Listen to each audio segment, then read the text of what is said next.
Notice that tonight we do not have John. We're missing a few of our other fellows as well. But we appreciate everybody joining us today. So we have myself, Jason Santiago, as well as Porter. Porter, introduce yourself. Hey, it's Porter Cunningham of the Scissortail podcast covering Rayo OKC for the NASL. Yeah, so I'm sitting in as total NASL host / Porter's Will Bowerstocks today, I guess. Yes, exactly. Going teamwork at this. So we're going to get a chance to talk about all of the very dramatic Week 2 matchups. We had 3 matchups that had the outcome of the game decided in the last 5 minutes or less. We also had like in the 85th minute or later. And then we had a couple of really, powerhouse dominating teams on Sunday. So we're going to actually start there, take a look at some stats so far this season, and then conclude with taking a look ahead at Week 3. So let's get started right from the top. Indy 11 versus Ottawa Fury FC. This game was on beIN Sports. Porter, were there any general takeaways that you had in watching this particular matchup? Indy's first home game and a strong crowd, as we expected. Beyond that, I guess it's good to see Ottawa getting a point. I think people were a little concerned about how their season would roll on after the NASL match day 1. So not too much for me to glean out of that. What do you think, Jason? I think both teams are really eager to get that win. Ottawa wanting to rebound after that rough 3-0 loss against New York Cosmos. And Indy really wanted to show off for their first home game after drawing in their first match on the road. So I was surprised that the game ended in a draw. I thought that Indy might be a little bit of the better team. It seemed like Ottawa controlled most of the match, though, at least in the first half, that is. But once Ottawa went up by a goal early in the second half, the script flipped a little bit, and Indy became more of the dominant team. And they were able to get that late one. What was it? The 89th minute, right in front of the Brickyard Battalion. They were able to get that tying goal, and I'm sure that was really dramatic. That feeling of staring down a loss at home is not a good one, especially when you see it coming for such a long period of time. Porter, were there any particular players that impressed you much from this one? Being such a newbie to the NASL, I'm going to be honest and say I'm still trying to pick out players from around the league, and most of the players that I will notice will come from playing against Rayo OKC. So I'm going to defer to your judgment on this game and talk about some of the key players from it. Sure. The big one for Ottawa that impressed me a lot was their newcomer, Johnny Steele. Now, Johnny Steele, he's kind of been that journeyman across the NASL, even a former Railhawk back in the day, and played for Minnesota last year. Definitely a guy who has a lot of temper, doesn't really get along too well in the locker room, but you can't deny his skill. And he actually was the man that created the assist for the Ottawa first goal. I thought that he played quite well. He did pick up a yellow card, but that's Johnny Steele for you. On Indy's side, you know what, to be honest, I was a little bit disappointed by the fact that they struggled to really build an attack. I know they have been messing around with their defensive alignment a little bit. The fact that they had, 3 or 4, I think 3 former Ottawa players on their team that was really hungry to stick it to their old team going into this game. I was expecting more passion out of them. I was expecting a better build-up. But overall, I would say my man of the match for this one would be Johnny Steele, because I think he really helped Ottawa control it in the middle. Just a bad break for Ottawa right at the end to let that potential 3 points go. Yeah, so, Jason, do you think those guys playing in front of what they knew would be a large and raucous Indy crowd, do you think that played into their jitters at all, or did you see any of that watching the game? Well, there's a lot of turnover for Ottawa in terms of their starting 11, but I don't think Ottawa's ever lost at Indy. They both came into the NASL the same year. So they have that kind of sibling rivalry kind of thing going on, but Ottawa has dominated that particular matchup, and they've actually walked away with a lot of wins in Indy over the past couple of years, over the past, 2 years or so. Mm-hmm. So I don't think the Ottawa fans were nervous about going to Indy because it's a place they've had success before, but the fact there's always so much turnover, especially this year, there was a lot of turnover. The same players that had that level of confidence maybe the past couple of seasons, they weren't there maybe to keep that composure for the team this time around. So maybe there's some jitters this time. Maybe there's a lack of confidence after getting trounced by New York the previous week. But I really thought that Indy would have been the more confident, more aggressive team, but it's not how it played out. But very dramatic ending nonetheless. And hopefully, if any of you guys had at least had a chance to catch the last couple minutes, it was all-out Indy attack, and they were able to be rewarded with that game-time goal. Any other thoughts about this one? No, I think that pretty much covers that match. Sure. Let's go on to the next match, and I believe it was the Miami versus Tampa Bay game. So this one was Miami's very first home game. So if you weren't there to check out the beautiful babes, I don't know what your deal was, because they were able to pack the house with 10,000. Well, can't really say pack the house because they did play in a football stadium, so it looked like maybe it was like a third full or so. Ooh, that's fair enough. The fact that they brought in 10,000, that was best for the season for any team so far this NASL season. So the match actually started off pretty well balanced between the two teams. And you have, it was Vitanic, I hope I'm pronouncing that right, for Miami. He scored a penalty kick early in the game last week against Fort Lauderdale, and he was the man to put Miami ahead this time as well. Miami having Nesta as their coach, I was really expecting them to grow into a good lockdown defensive team, Nesta being a defensive specialist. But Miami, for the second week in a row, they could not keep that early lead, and they gave it up at the end. They gave it up against Tampa Bay, allowing a 85th minute game-tying goal. Very dramatic for the Rowdies to be able to pull that one off. What impressions do you have from this one? Well, 2 games for Miami and 2 games drawn because of a penalty.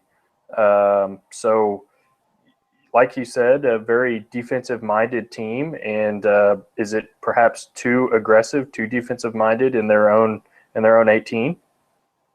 That's a good question. My biggest concern for Miami is that, how disappointed they have to be dropping 2 potential wins. They could be up with 6 points with a +2 goal differential so easily if it was not for like the last dying minutes of each match. So hopefully people aren't, whether it's other teams or supporters across the league, don't sleep on Miami, because they've gone to the death trying to hang on to potential wins. They could be undefeated. They're this close to being undefeated. So with that said, going back to your question, what are the general playing takeaways? To be perfectly honest, this game came on the same time as the Rollocks game, so I was kind of splitting my attention. I'm sure, well, I should say Rayo OKC Rollocks game. I don't want to take away from the host team. So I didn't watch this one as carefully. I was watching Railhawks, but as I was catching at the corner of my eye, Miami seems to be an aggressive team. They led the league in fouls last week, only second to Tampa Bay. So the fact that these two teams were the top teams with fouls last week, we definitely saw our fair treats of fouls, and of course it was decided by a penalty kick, like you said. Yeah, I think that's going to surprise a lot of people. I think a lot of people thought Alan Marcina staying in the NSL, that Rayo OKC would be one of the top fouling teams, and we haven't seen that yet. So a lot to look forward to, not to jump too far ahead, but the Rayo OKC Miami FC matchup next week is one that's been on our calendar for a while as the 2 expansion teams. And I think both teams getting strong starts, maybe not the starts that they wanted, but certainly, like you said, Miami FC, not a team to sleep on. Yeah.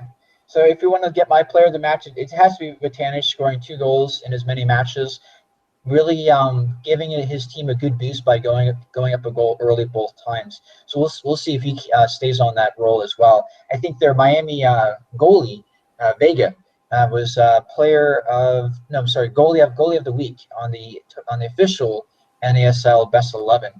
So congratulations to him for that.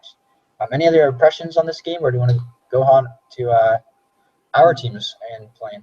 Just from an outsider standpoint, like you said, playing in a football stadium, Jason, I didn't know what your thoughts were on how the pitch looked itself. Did you have a chance to see that? It was ugly as crap. It really was. Whenever you play on a football field, you're going to have to wide out the lines. Either that or put some turf on it, which is what Rayo opted for.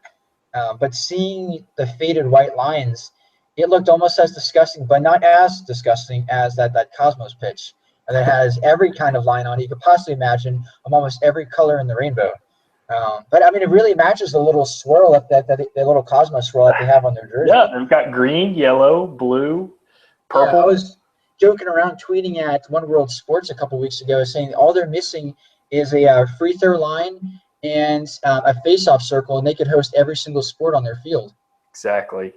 Yeah, but back to Miami real quickly. I think it's very unfortunate because it's such a nice stadium, and it really does set up well for a soccer field if Miami invested in some sort of system like Rayo had that would lay over the top of it. So looking at the stadium itself, looks great. Like you said, 10,000 people, which is a lot, and a third full, maybe if that. So lots of room for them to grow if they can figure out their turf situation.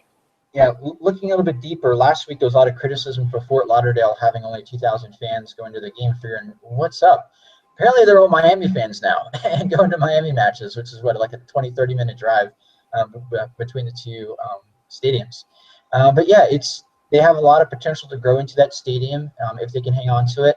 The biggest question mark, though, is what are they going to be doing with their ticket sales? I heard they give out a lot of free tickets, and just I think today or yesterday it was announced that they were lowering their ticket prices, which has to infuriate season ticket holders at that bottom at the season ticket price. And now you can buy individual tickets at even cheaper than what season tickets holders have got their per ticket price at. So kind of weird things going on with the ticket market out there to see how is it going to be sustainable. Was it a panic move? I don't know. What are your thoughts on the fact that they moved down their ticket prices from what it was originally posted at?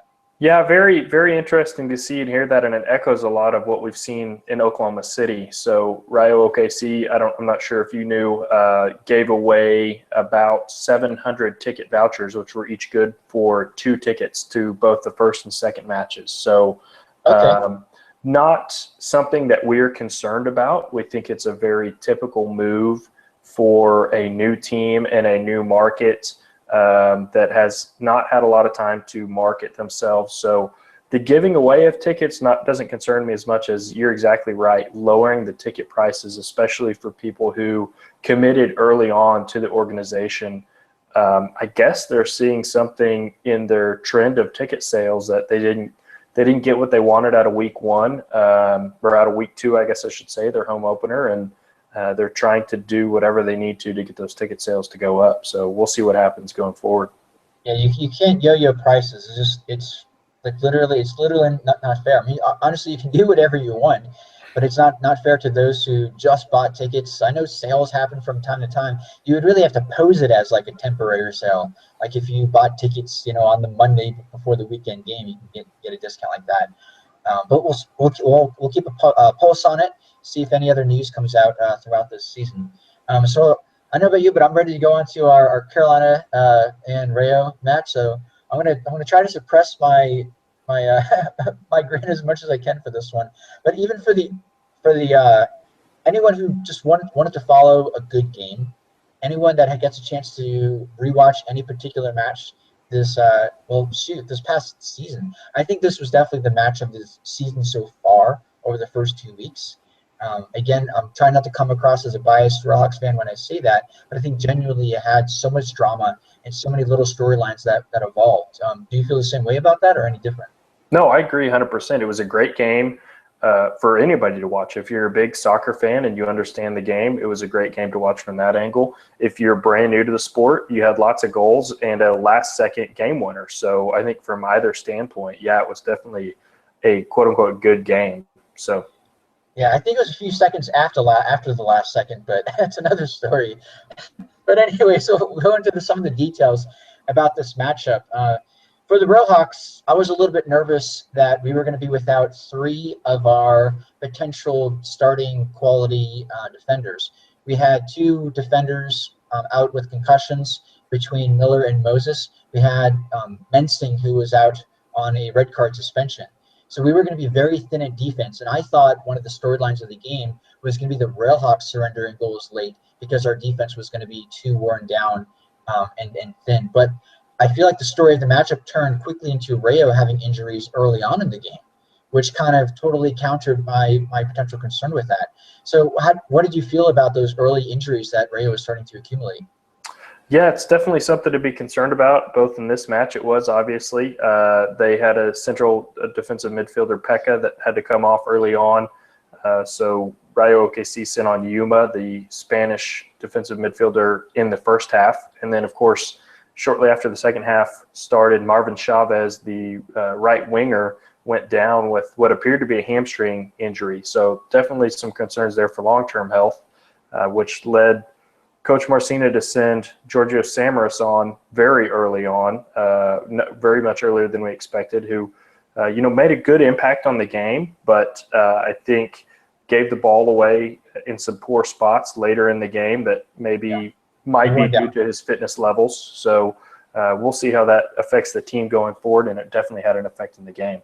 Yeah, so the drama in the yo-yo match that we had here, we had Railhawks who had 2 goals called back early, and it definitely looked like Railhawks were trying to take control of the particular match, but Austin Deleuze was able to get a point-blank shot assisted by NASL to go up 1-0.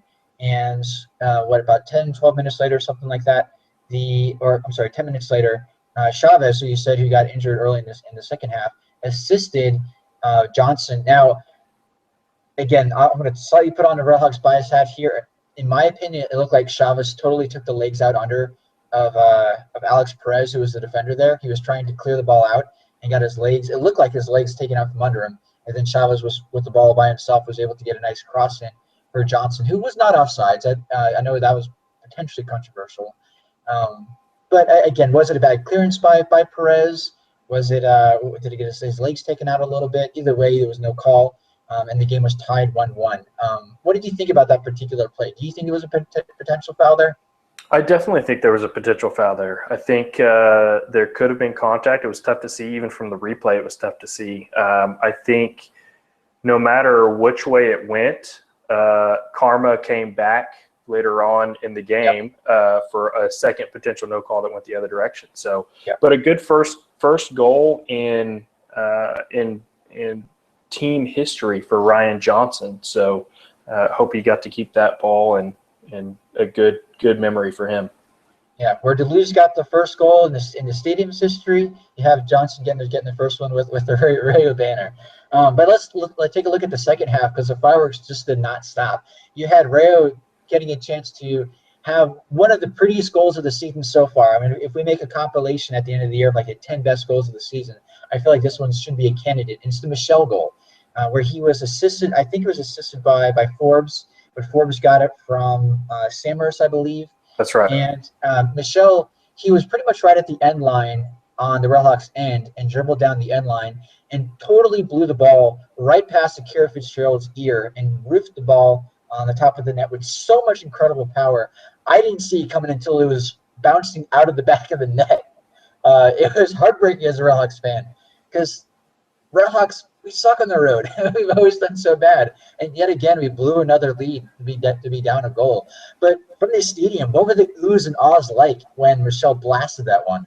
I mean, we were just as surprised as you, because it was at such an impossible angle. Nobody expected him to shoot from there. Everyone expected him to, center the ball more towards the penalty spot. So in the blink of an eye, it was, Billy was there on the corner of the 18, and then Michel was down near the touchline, and we thought surely it's going to go out for a corner or he's going to play it in, and then just boom, boom, the ball's in the top of the net, and everybody was going crazy. So Michel immediately ran over to the sideline, and it was pretty exciting. And then, we continued for a few minutes after that, I think, to kind of control the pace of the game until as you said, Carolina really got themselves back into it.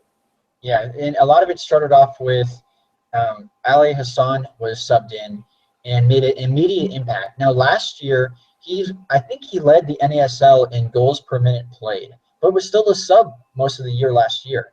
And as soon as he comes onto the pitch for Carolina, his first actual time, because he didn't play at all week 1, so his first time onto the pitch, he scores a few minutes in. Now, to set up the play, NASL for the Railhawks, getting his second assist, played a long ball for Hassan, but it was pretty much a 1v1 challenge, or 1v1 battle for who was going to get the ball.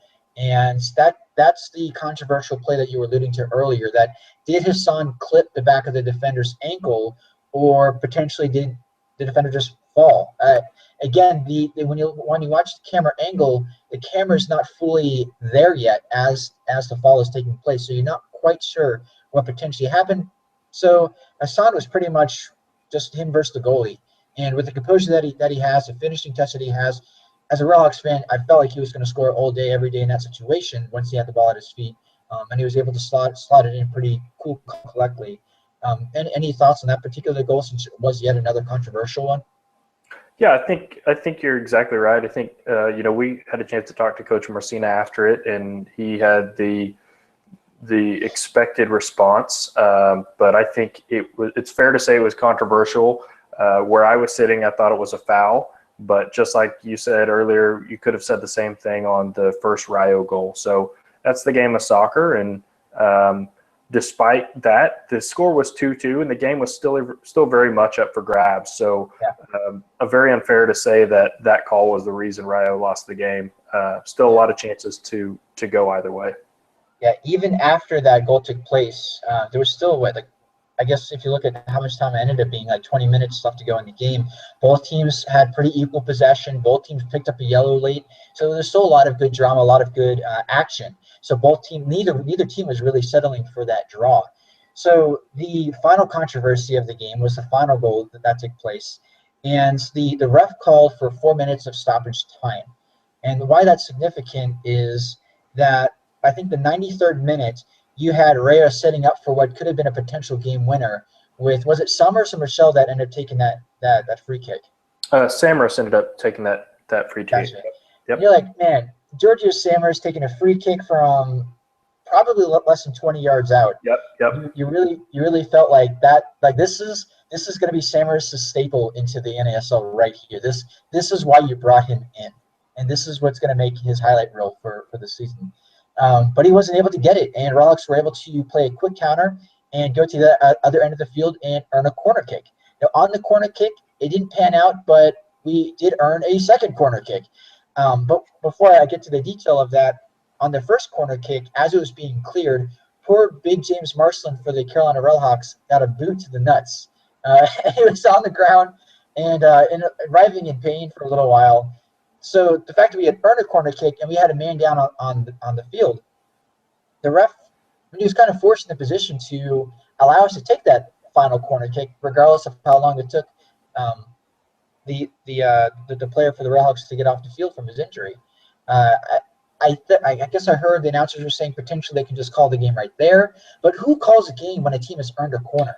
Yeah, you can't. Will and I were both in agreement on a recap episode. The game is tied 2-2. Certainly, if it were the other way around and Rayo was standing over a corner and they blew the game dead, it would be infuriating. So that totally goes against the unwritten rules of the game. You don't blow it dead on a corner on the 2-2 game. Maybe on a 3-0 game or something like that, you can blow it dead there, but certainly not in a 2-2 game. Yeah. So Austin Deleuze came in. They say he was a little bit unmarked, but watching the replay a couple times, that was marked and just didn't jump with Deleuze, and Deleuze was able to get a header as the cross came in, or not the cross, the corner kick came in from Capona Low. And I was really excited, jumping up and down, high-fiving my dog, high-fiving my fiance. I'm sure Rayo fans, it was a punch to the stomach. Our Railhawks, we've been there so many times. You talked about karma earlier. Last season, Railhawks at home versus New York Cosmos. John, you're going to love this when you listen back to this. The Railhawks were winning 2-0 at home going into stoppage time. They called for 3 minutes of stoppage time. And by the 7th minute of stoppage time, Cosmos tied the game. So that's karma. Yeah. And that was painful. And I want to say that especially in this game, the game didn't end right there. I mean, you could say that, yeah, you were over time, but the referee awarded, even after the Deleuze goal, the game winner, there was a near 2 more minutes that were played. Yes. And Rayo actually had an opportunity on goal. I mean, the ball bounced in front of the 6-yard box, and I think it was Billy Forbes or somebody was on goal and couldn't convert. So, yeah, definitely had the chances. Rayo OKC had the chances to put Carolina away and didn't. And I think the time issue is something to be talked about, but I don't necessarily think it's as big of a deal as everyone made it out to be. So yeah. So sorry for all your listeners. The fact that we just literally spent half our show recapping a game, but you have two passionate fans talking about their particular team this past week, and it was, in my opinion, and both of our opinions, the game of the week. So it definitely warranted your time. So moving on, let's talk about the Sunday matches, which were not as exciting unless you were the home team or the team that won, dominating. So you had Minnesota traveling to Edmonton for Edmonton's home opener. Edmonton, they had earned 1 point the previous week at Rio, and Minnesota had lost at Carolina. So it's like we exchanged opponents almost, or the teams that we played against played each other for this particular matchup. Edmonton was going in kind of confident after feeling like Minnesota is maybe not all what they were hyped up to be after watching them against Carolina. But Minnesota, it looks like they are who we thought they are, however that quote goes. But yeah, you had Spies putting up a brace, scoring 2 goals, which in I think one of those goals won the goal of the week too, which was a beautiful one. So obviously it has to be player of the match. But Porter, do you have any impressions from this game?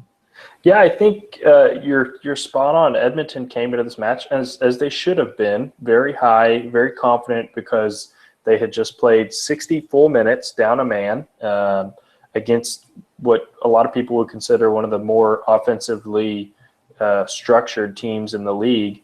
And then I think they lost a lot of that confidence in this game. From everything that I've read, I didn't actually get a chance to watch the game, but from everything I've read, they looked uninspired and very flat. So I think they'll have a lot to work on going forward. Edmonton does. And yeah, that Spies goal was nice. I mean, that was a nice bit of footwork there to put that one in. So yeah, I think one of the reasons that Edmonton underperformed this game is because they had Albert Watson out on suspension for a red card the prior week. I think if they had him in the game, they probably would have limited to at least a goal. Potentially would have had enough balance to sneak in themselves.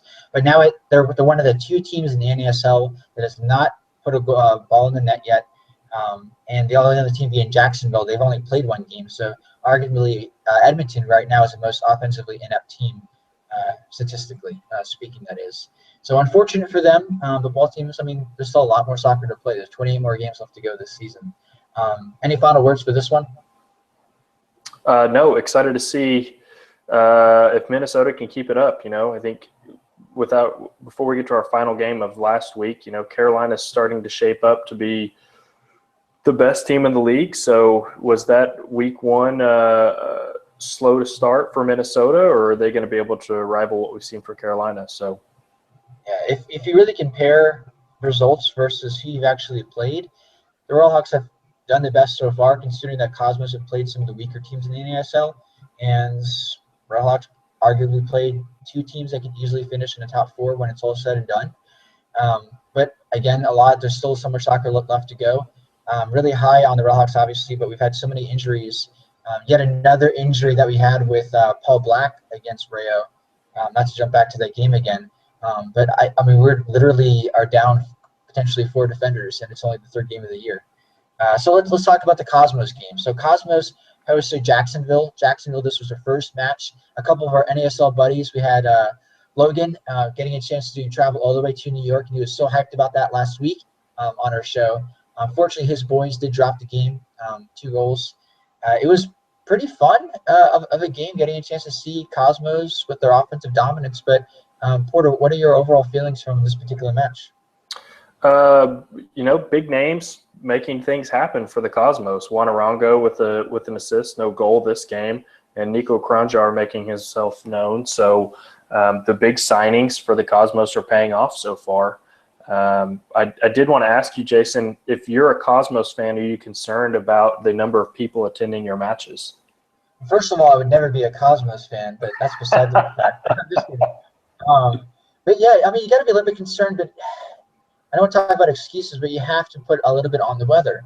I'm not going to be so much of a hater of the Cosmos and say, yeah, look at their attendance. They have no fans. It's terrible.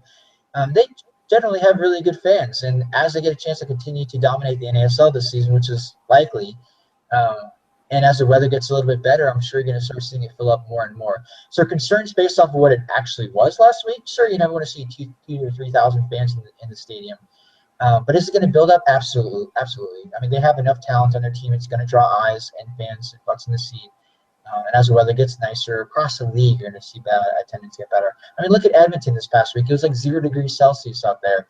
Even though they pulled out a low turnout, it'll get better for them. So I don't want to put too much stock into low attendance so far, considering that it's mainly been in very cold weather locations. The only exception being Fort Lauderdale, which, again, they're all Miami fans now. So what are you going to do? If I had to give a player of the match, it would have to be Arrieta.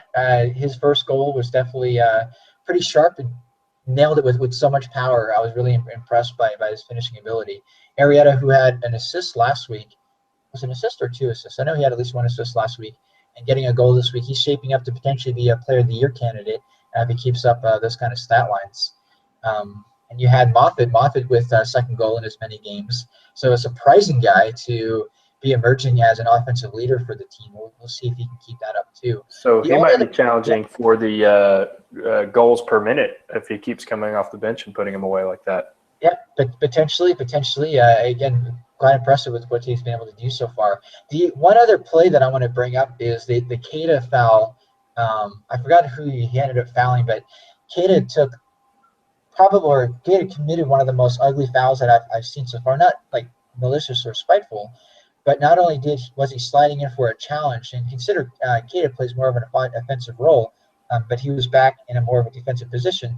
Totally took the legs out from a defender, and even as the defender was falling, their legs kind of like scissored, and like he I don't know how to do this. So if this is Keita, and this is the defender, the legs went in between, and he kept it, and he kept him twisting it, and the guy went face first pretty hard, and it just looked brutal. And the fact that it was locking the legs, he only got a light talking to in a foul. And he picked up a yellow, but I don't think he was even for that particular play. I was surprised he didn't get a red, because those are kind of plays that we've seen reds in week 1. And after seeing 4 reds week 1, we went a whole week with no reds. Congratulations, everybody. Apparently, all the dirty players got kicked out first week. Good job for everyone having good sportsmanship, I suppose. But yeah, I thought that was a player worth noting that Keita kind of got away with the big one. And he's their star player on Jacksonville. Don't get that wrong. So they would definitely miss him if he ended up getting out for any reason. Well, we'll be able to. We'll be able to keep an eye on him since he'll be playing tomorrow night in the first game in match day 3. Yes, he will. They're hosting. So before we talk about next week, we have a couple of questions that's been sent in, so we can ping pong this one. So the first one is, how do you think beIN Sports broadcasts have been? Let's see. Porter, you want to take this one first? I'm going to be a really bad host because I actually haven't had a chance to – well, I guess I take that back. I did watch the week 1 broadcast. I recorded it and watched it back, not the entire thing. That was Fort Lauderdale, right? Yes, the Fort Lauderdale Miami match. And it was fine. I guess I didn't have any complaints about it. I think the HD quality looked great, in my opinion. Yeah. Other than that, I mean, I think it was fine. It wasn't outstanding by any means. There's nothing that jumps out to me at it, but they're televising a soccer game in HD, and the commentary is not atrocious. So, yeah, probably the biggest thing that I would recommend, I guess, for the league is to promote it a little bit better potentially. I think I had caught it on Reddit. You may know what I'm talking about here. I think I saw it on Reddit or Twitter about the number of eyeballs, or I guess number of TVs that tuned in for the matches past week on beIN Sports, which was the Ottawa Indy game, and the fact that it only drew about a little over 7,000 televisions across the country, which is not good. That's not good. Yeah, we really get outdrawn by games that played at like 1 a.m. or right. wee nights or wee hours of the evening. So that's a little bit of a concern. But I'm sorry, I didn't mean to cut you off. What were you going to say about that? Well, I was just going to add that you're exactly right. I saw that as well, and I think the same source said that it was bookended. The programs that bookended it were like well over 100, 150,000 viewers. So very much a concern. Week 1, I guess they said about 21,000 people tuned into that game to Miami, Fort Lauderdale. So better, but who's the game of the week this week? on BN Sports? I think it's actually tomorrow night. It's a Friday game, the Jacksonville game. Okay, Very so positive. yeah, big. We definitely do watch the numbers on that one. Yeah, so I think overall to sum that question up, I really liked how good the coverage has looked. I think that the halftime talk, the pregame talk, very professional looking. It's a whole new level for the NASL to be at. But I think we probably need to work on marketing it better so we can attract more eyeballs, especially internationally, and just getting more attention to those feeds. Another question came from let's see, from Kevin. Oh, I'm sorry. Yeah, that previous question came from Kevin. So, Kevin, thank you for sending that one in. Another question: what do you think of the San Francisco Deltas? So, I know this is a question that we've dealt with for a little while now. I can do jokes, so I know I'll be here all week. So, what do you think about the West Coast expansion and getting the Deltas, and the fact that the commissioners mentioned that we might be looking at another West Coast team in a year or two? I think it's great. I think it's absolutely necessary for the lifeblood of the league. The NASL is known, I think, as an East Coast league, and rightly so. I mean, just look at a map of where all the teams are. Lost San Antonio, lost Atlanta, gonna lose Minnesota. So as a league, I think it's very important to continue to expand westward. I guess somebody threw out there, what is it, the Monroe Doctrine or whatever. So we must continue to expand westward. Manifest destiny. That's right. That's right. So, yes, San Francisco, despite the criticism for their logo and everything, I think it's very San Franciscan, their logo and their motto. And I think it's great. They can be on their little island with Edmonton for a year, and then hopefully they add some teams so that their travel costs aren't so atrocious, and they can play some guys closer to them, and maybe have some good rivalry sprout up in California. Sure. Yeah, I was actually born and raised out in San Francisco, so I've been in the Carolinas for a long time now. If for any reason the Redhawks ever disappeared or went away, I would probably be a San Francisco fan, just because that's my home away from home. But I think that West Coast expansion is so vital. I think Edmonton, they need some friends on the western half of the continental, well, not the continental United States, but North America in general. I was joking around last year that the closest geographical rival right now is Minnesota. But did you know if there was a team in Juneau, Alaska, to FC Edmonton would actually be closer to Edmonton with Minnesota? That's crazy. It's kind of messed up, but that just talks to how much travel Edmonton is going to have to do. Now, my biggest concern, if I want to talk concerns, is Puerto Rico and their travel expenses. And that West Coast teams to Puerto Rico, I don't even count up how many miles and how long of a plane flight that's going to be. It's got to be a logistical nightmare. Yeah, at least getting started.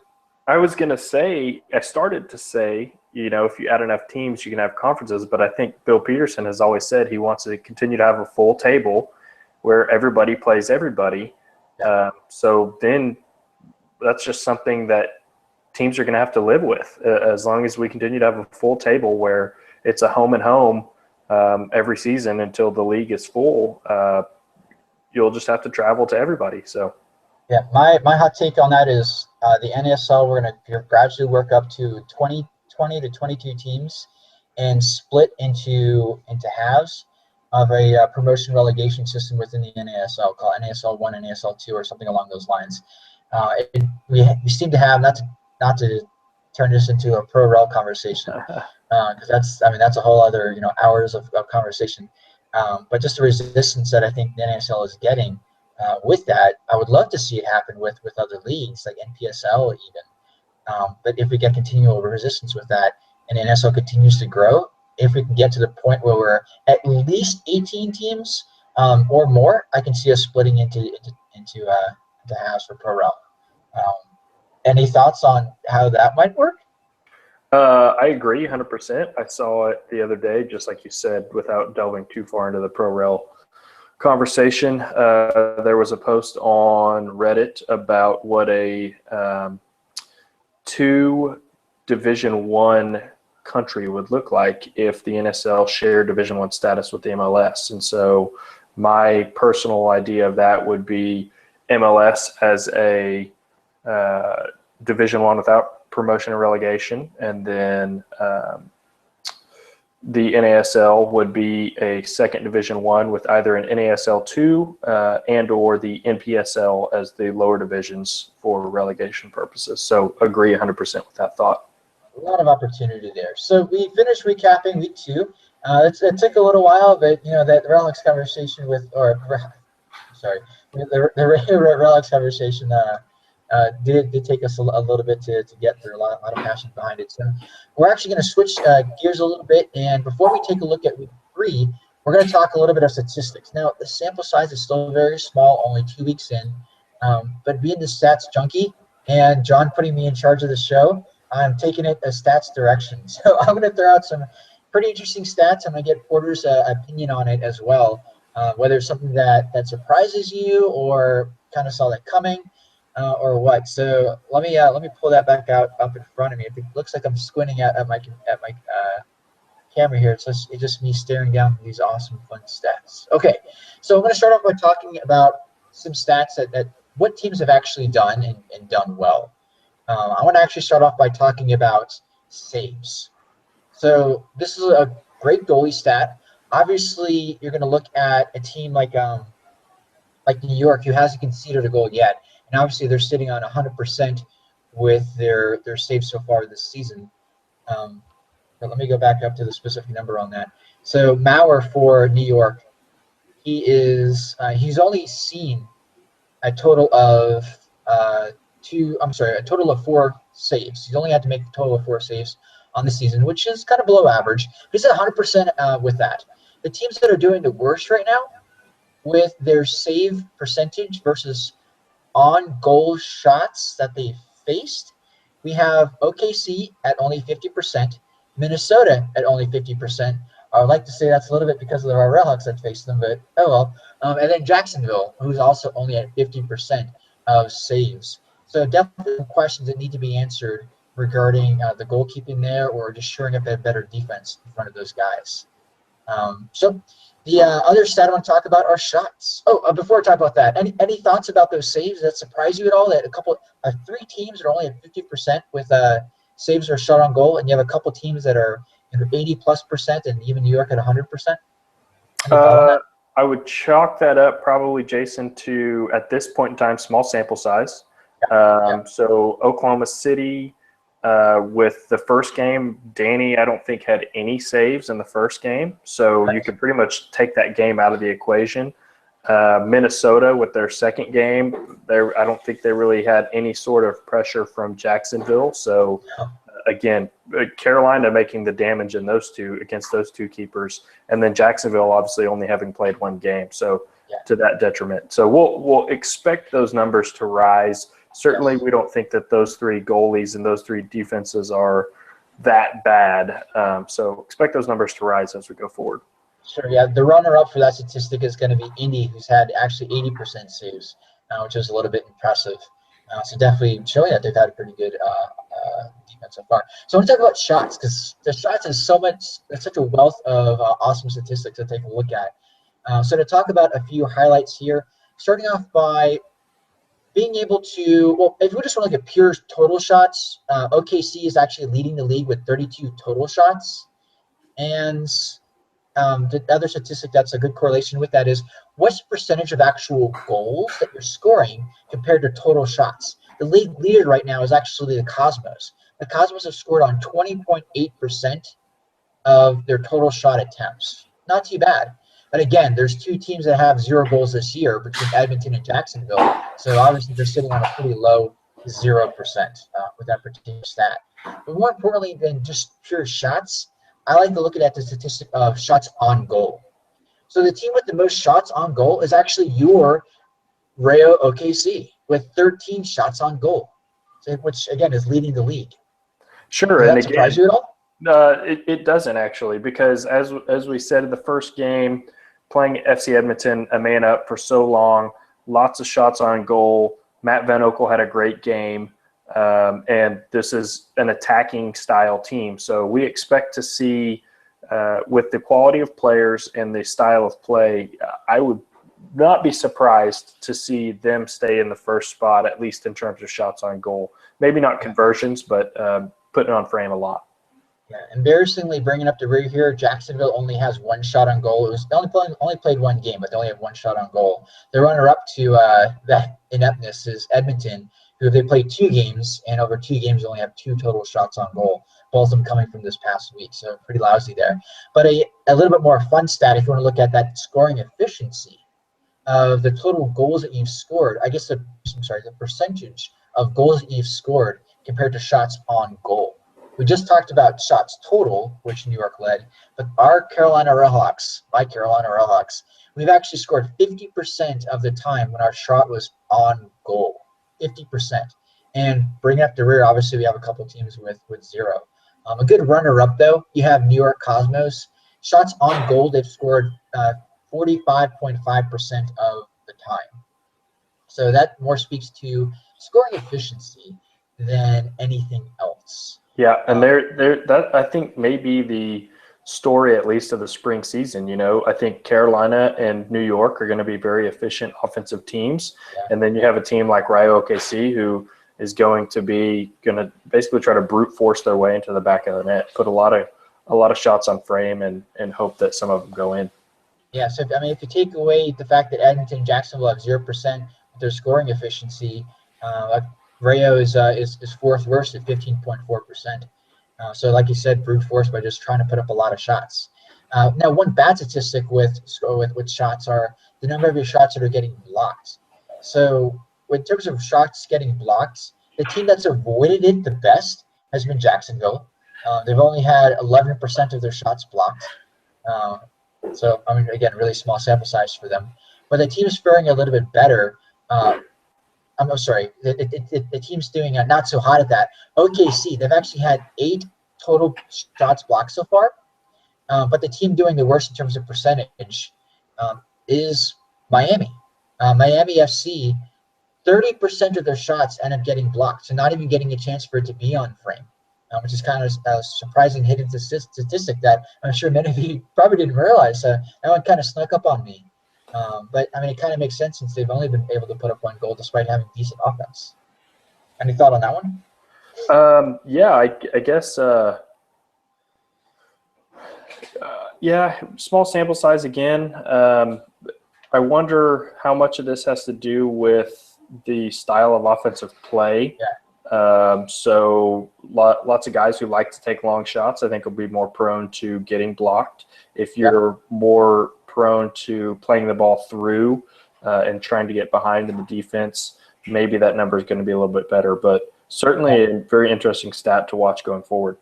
Speaking of how we play on offense, or how teams play on offense, whether they're trying to take shots from outside the box versus inside the box, the team that's definitely taken the most shots outside the box has actually been Fort Lauderdale, where 66.7%, or 2/3 of their shots, actually come from outside the box.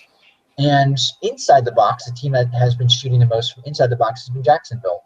2/3 of their shots have come from inside the box as well. Again, both those teams have only played 1 game apiece, so very small sample size to speak on. But if you want to know who is, well, actually, that would just be a counter argument because they would be opposite of each other. Who does the least from each? So shot accuracy. Now, what is the difference between shot accuracy versus the statistic of goals per shots on target? Is that shot accuracy is based on what percentage of your shots are. I remember this shot. What percentage of your shots are on target, not considering blocked shots, but still considering off-target shots? Okay, hopefully I explained that. But the team doing the best right now is actually New York, getting a chance to have 58.9% of their shot accuracy, and pulling up the rear is Jacksonville at only 12.5%. All right, so moving on, the team with the best possession so far has been Fort Lauderdale.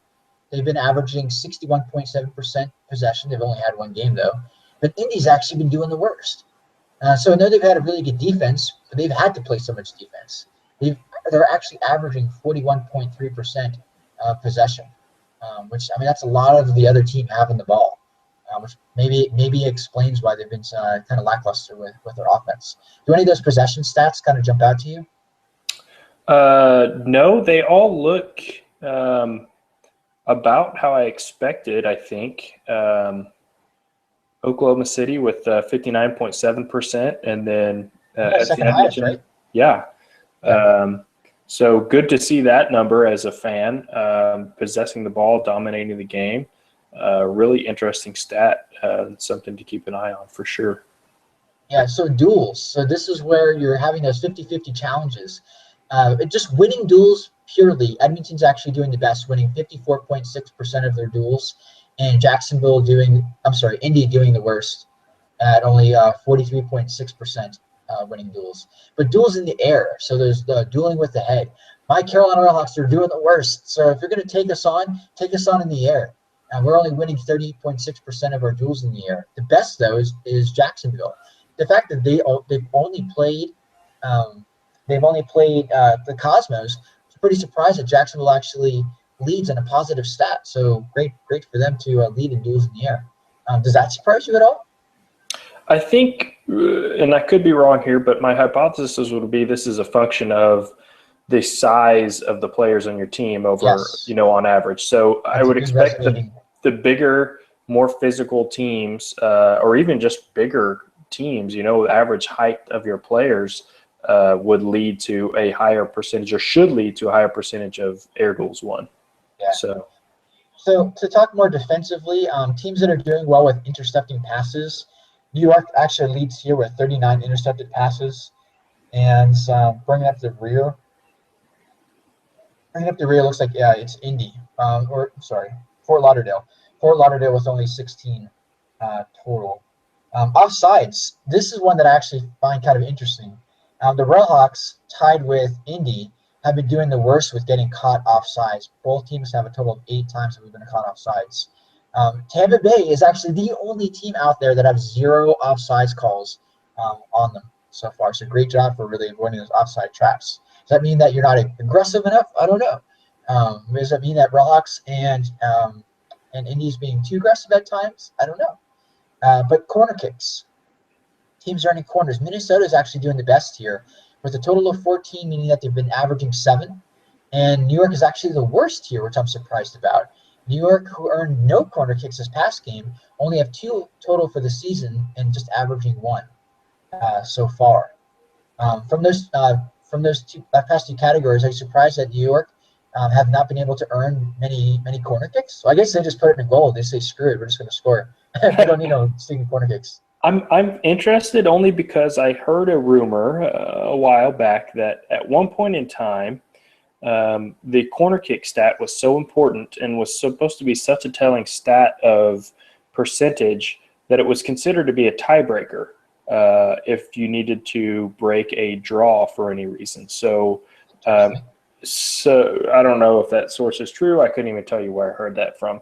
But if you go by that, then you would certainly expect that the teams that dominate the game in terms of all these shot numbers and possession numbers should also dominate in terms of corners, I guess, but not reflected here so far.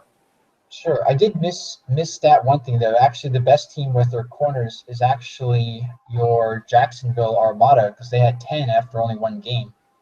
So last week, they had 10 corner kicks. That's incredible. Pretty impressive. Passes. Yeah, so passes now.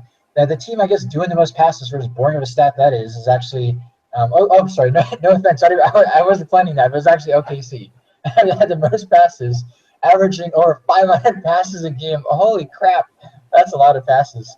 The team averaging the least there has been Miami, with 323 as their average passes per game. So OKC are averaging almost 200 more passes. Where are you passing it to? Where are you going? I think that's severely skewed by the first game. Severely skewed by the first game. Playing a man up for 60 minutes is pretty much a triangle drill all day long. So, yeah. So taking a look a little bit further on how they're actually doing their passes with long passes, completed passes. New York has actually been doing very well here with doing the long passes. A lot of this is the fact they're playing on to some very talented players. So they've actually completed 93.9% of their long passes, which is damn impressive, compared to Tampa Bay's league worst of only 60.3 percent of. Well, I'm sorry, those are averages. That's not percent. I misspoke. How do I want to talk about this one? No, I think it's supposed to be an average. No, I'm sorry. I know how to read this one a little bit better now.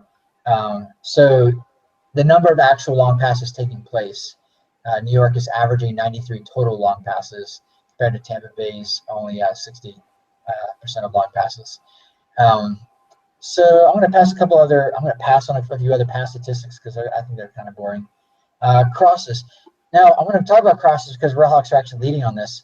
Though the Railhawks are doing very poor at duels in the air, we're actually doing the best in the league with crossing the ball.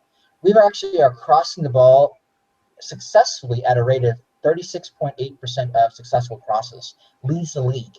The worst here is actually New York, who's only completing 11.3% of their crosses. So the fact that the Railhawks are doing so successful with their crosses has to be a testament to Austin DeLuce's headers. I don't know what you have to think about that, but I'm sure it's part of that equation. Well, if you remember, and again, I still, even after watching the game, I don't know how accurate this statement is, but one of the first things that I said on the Off the Rails preview of the Carolina-RILOC match was one thing that I felt Carolina had great going for them was speedy wingers. And, of course, speedy wingers give you plenty of space on the outside to put crosses in. So if you have speedy wingers, you like to play crosses into guys who can put the ball in the net from their head, who obviously Austin DeLuce can do that. So no surprise there for me. And I think for the Cosmos to be the worst of the team so far must also speak to their ability to play up the middle. They're obviously still a very good offensive team, so I guess they just don't want to play outside on the wings. They want to play right up the middle and just kind of ram it down your throat. Yep. So if you want to get onto the more dirtier statistics, we have tackles. So teams that have actually had the most number of tackles has been New York at 45 tackles, but the team averaging the most is actually Fort Lauderdale since they had 24 after just one game. But the team doing the best at actually winning tackles has been Edmonton, which Edmonton fans were pretty psyched up about having a pretty good defense. And the fact that they won 90.5% of their tackles, that's pretty dang impressive. Compare that to the league low, Carolina Railhawks, we're only winning 63.7% of our tackles. So I don't know if we're just too nice to everybody. I don't know. But 90.5% of tackles won, I think that's pretty impressive. What do you think? That's very impressive. And expect that number to go down, unfortunately, but surely reinforcing so far their early thoughts of a good defense. Yeah. So let's talk about fouls, the teams and how actually truly dirty they're playing. So the team that has done the best with avoiding committing fouls is actually Jacksonville. I know sometimes we can think that Cosmos get some biased calls. It's actually not the case. Looking at the statistics, not only this year so far, and all of last year, they don't really get those advantage calls as much as I really thought that they would. But Jacksonville was only called for 12 fouls, so they actually have the least total. But averaging the least is Minnesota. The team doing the worst, though, is actually Miami, which I mentioned earlier. But Miami, they've committed 42 fouls so far. That's almost outside of what I mentioned. Them and Tampa Bay have committed the most. So Miami has 42. And Rowdies have 39. The next closest is 30. It's a pretty good margin this early in the season. So the Miami, they're averaging 21 fouls per game. That's way too much. If you take a look at fouls as a percentage of the tackles, or I should say the other way around, what percentage of your tackles end up being called for fouls? The team doing the best here is actually Ottawa. Ottawa, they've only had 52.3% of their tackles be called fouls. Now, Tampa is on the far extreme end of this, and I'll explain how this is possible, but if you compare how many fouls to their tackles, it's 118%. So that means not only are they pretty much fouling on every single tackle, but they're doing a lot of stand-up fouls as well, probably dueling in the air. So talk about dirty play. Them in Miami. Miami has 113.5%. So you're literally fouling more than you're actually tackling. So a lot of dirty play coming out of the state of Florida. Because even if you look at third most with that, you have Jacksonville fouling 109%. So what are you guys doing down there in Florida, being so bullies, so many bullies? Yellows and red cards is what we have to wrap up with our statistics. So committing the most yellows so far has been Tampa Bay. They've had 6 total, and the least amount would come from Jacksonville. Now Carolina or Jacksonville, they've only committed 1 after 1 game. Carolina's committed 2 after 2 after 2 games, so averaging 1. So Carolina's actually doing the best tied for the best with limiting the yellow cards. If you take a look at yellow cards as a percentage of tackles, Carolina's also doing really well. We hear only 6.3% of their tackles resulting in yellow cards. On the extreme and poor end of that is Tampa Bay. 18.2% of their tackles have resulted in yellow cards as well. There's not enough sample size to talk about red cards, so I'll pass on that. So any last thoughts about the statistics? We're only 2 games in so far, so the sample size is quite small. But anything interesting that popped out to you overall, Porter? I think this is great. I think it is a fair reflection of what we've seen in the league so far. I think, again, not to jump too far ahead, but looking at these, especially the second half of the table, I start to get a little concerned about the Miami FC Rayo OKC match next week. With the combined factors of Miami having the high tackle rates, high foul rate, knowing how Coach Marcina can be sometimes on the sideline, and then having a whole extra week to stew on the Carolina loss, we might be set for some fireworks a week from tomorrow night in Miami. So yeah. So I'm not going to be surprised if John never lets me host again because I'm pretty sure all you guys' eyes are bleeding after listening to all those stats.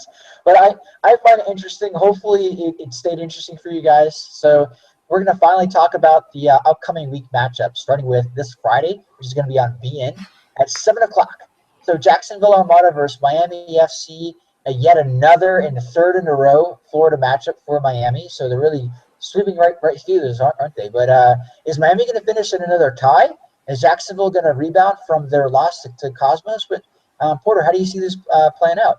I mean, you've got to go with the historical data here, right? So I'm going to select Miami to draw Jacksonville 1-1 in their final tour of Florida match. I think Jacksonville is going to come off their unfortunate away game last week, and they're going to play well in their home opener.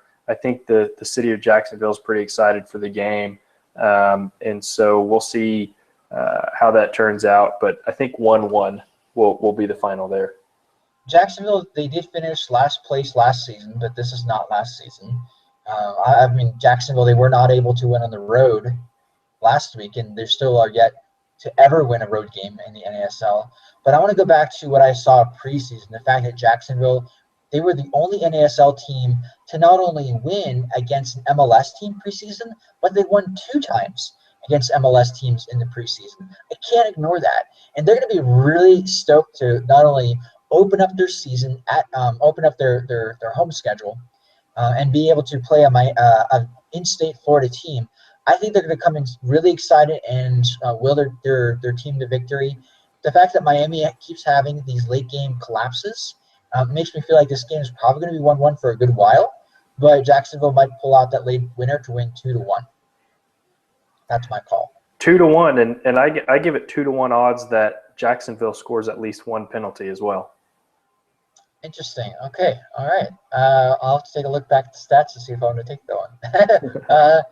A penalty kick or surrendering a penalty kick? Scores on a penalty kick against Miami. Scores on a penalty kick. Yep. Okay, I got you.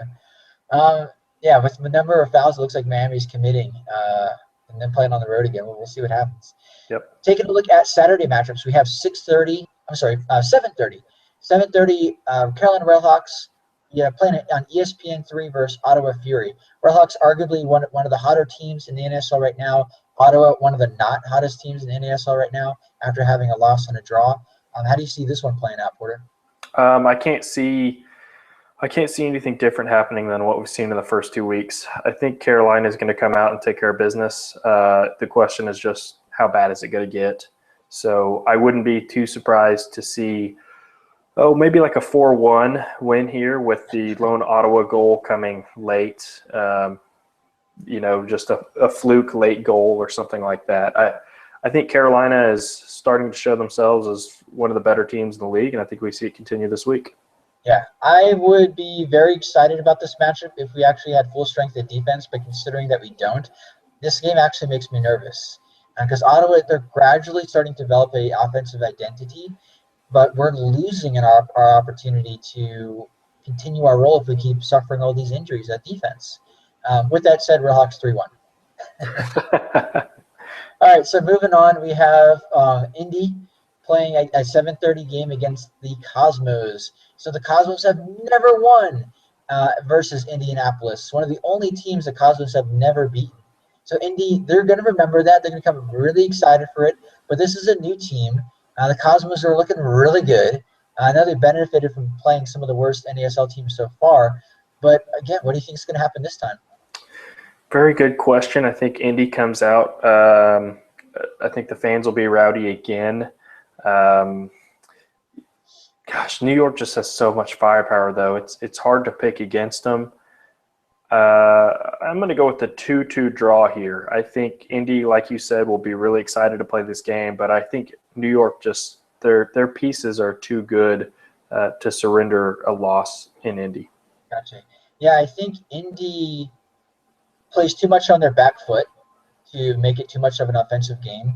And even though looking at the stats we're looking at, all their positive stats came with their defense. Really nothing offensive to write home about.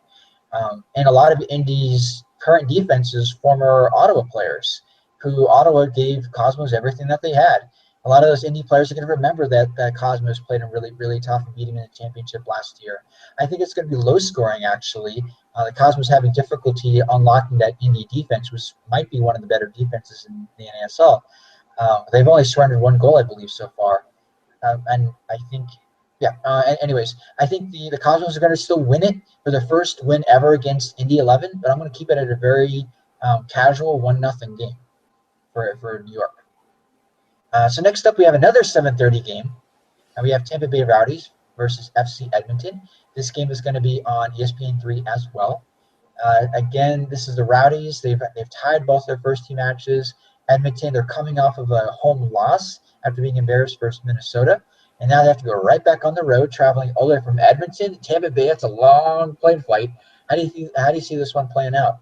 Well, I have to ask, Albert Watson will be back for this game, right? Just a 1-game suspension for him? I do believe so, but on that note, you're going to bring out a little bit of rage that I have on my part of players. When you guys get red cards, it's supposed to be a 1-game suspension, right? Right? Porter, did I lose you? No, I'm here. Yeah. I mean, it's supposed to be 1-game Then suspension. why is Simon Mensing for the Railhawks having to sit out 2 games? So that's my little rage that I was alluding to. Simon Mensing's having to sit out for a 2nd game for his red card. I don't know why. There's been no explanation by the league. Yeah, is there a discipline committee similar to one that meets for the MLS that decides a foul is more severe, or? Not totally sure, but it wasn't. It was a call. If you look back at week 1, it was his very first tackle of his game because he was subbed in. He was only on the field for like less than 10 minutes. It was his first challenge, and yes, it was studs up, but it was no worse than what happened to the Railhawks. A couple minutes earlier, and there was no call on that one, or maybe just the yellow. The fact that he got a straight red, not even a warning on any particular foul prior to. I'm still going to be bitter about that, and it better not come back to bite the Railhawks in the butt, having mentioning. But anyways, going back to Tampa Bay and Edmonton, yes, Watson will be back. What are your thoughts? I think Watson's back. I think it's time. FC Edmonton's due for a goal. I think Tomi Amiobi is going to put one in the net, and I believe it will end in a 1-1 draw in Tampa Bay. 1-1 draw. So Tampa Bay with yet another draw. Okay. Well, Tampa Bay, they're still waiting for their Freddie Adu to make an appearance for this season. Where Freddie is Freddie Adu, nobody knows. Knowing him, he probably signed for yet another team. I don't know. But anyways, I think Tampa Bay, they're really struggling to put together an offensive identity. I honestly think that Tampa Bay is probably the better team. But I'm going to say that Edmonton is actually going to rally and win this game 1-0 as the upset of the week, the surprise upset and result of the week. There always has to be one, right? Yep. So that's going to be my surprise result of the week, 1-0 Edmonton. Last game, 8 o'clock, Minnesota United FC versus Fort Lauderdale, arguably one of the best offensive teams in the league versus one of the most inept teams from week 1. They've only had one game, too, so they've also had 2 weeks to think about this one. But how do you see this one playing out? Similar to the Carolina game, just going off of historical data, I think Minnesota, again, like Carolina, is kind of striding away from the lower sides in the league. I think Fort Lauderdale showed their true colors in their first game. I know we've only seen one, but not a whole lot there to really be concerned about for Minnesota. I think you could see this one end up being a 2 or even a 3-0 win. I'll go 3-0 win for Minnesota. Gotcha. I'm really going to try hard to rationalize this one. Fort Lauderdale it's 2 weeks now to prepare. They've seen Minnesota lose. They've seen Minnesota win. They've seen how the Royals were able to put together a good defensive composure and rally, even though they had went down early. And what it took to actually win it, and a lot of it came from having aggressive midfield play. Then they see the game against Edmonton, who played a little bit scared, a little bit too much on the back foot, and struggled to put up any sort of offensive attack. Fort Lauderdale, their staples should be their midfield and offense. And offense, that's really what they built this team for. They put up a lot of preseason goals too, against teams from all over the world, literally. So I'm going to try to rationalize it with how I just did, but I'm going to say Fort Lauderdale, they might surprise Minnesota and really break the hearts of a lot of Minnesota fans, seeing Minnesota in their first home game of the match of the season, and Fort Lauderdale squeezed by 2-1 as the upset of the season potentially. I don't know. So you're picking 2 big upsets this week, and I don't know. I didn't have a chance to check in and see how your picks went for week 2, but I know you were 100% after week 1. So yeah, we'll week see 2 I only missed one game week 2. Okay, all right. So I'd be worried if I were Minnesota and Tampa Bay. Then I would be worried. So what happens is I start thinking that whatever I pick is going to come true. So it doesn't matter what I pick; it's going to work out, right? I start using my head and my heart. I start using my butt. I don't know. Anyways, that's your week 3 preview. It's going to be a lot of fun matchups. What do you think is going to be the must-watch game of the week? Probably the Minnesota game. I think Fort Lauderdale, like you said, coming off one game, they've got 2 weeks to prepare. Minnesota at home, their fans are all jacked up about their new stadium that they're going to build and everything. So let's see how many people show up for their home opener for their potentially last season in the NASL. Okay. To me, potentially one of the most fun games to watch is probably going to be tomorrow, Friday night, Jacksonville versus Miami, seeing an in-state game. And though Miami, they've had kind of boringest matches here or there playing the other teams, Jacksonville plays with so much bravado. They play such an attacking style. I'm looking forward to seeing those 2 teams go at it. And hopefully we're entertained to some good quality soccer. Now, I know you're Rayo. They're on a bye week. I will be at the Carolina match. We have John traveling to Indy to get a chance to watch his Cosmos play at Indy. Going to hang out with Michael, so I think they have a nice little special coming up for you guys. The 2 of them, it's going to be going live in Indy. So best of luck to all of your guys' teams out there. I know this is arguably one of the longest roundtables we've ever had. Just the 2 of us talking. So, Porter, I appreciate your patience dealing with my rambles and going kind of long-winded on some things. But it was fun doing the show with you. Any last thoughts for this week? No, Jason, I had a great time. I'm a big stats guy myself, so I'll talk stats anytime you want to. We'll start our own roundtable if John doesn't let us start to talk stats. So we'll do that all the time.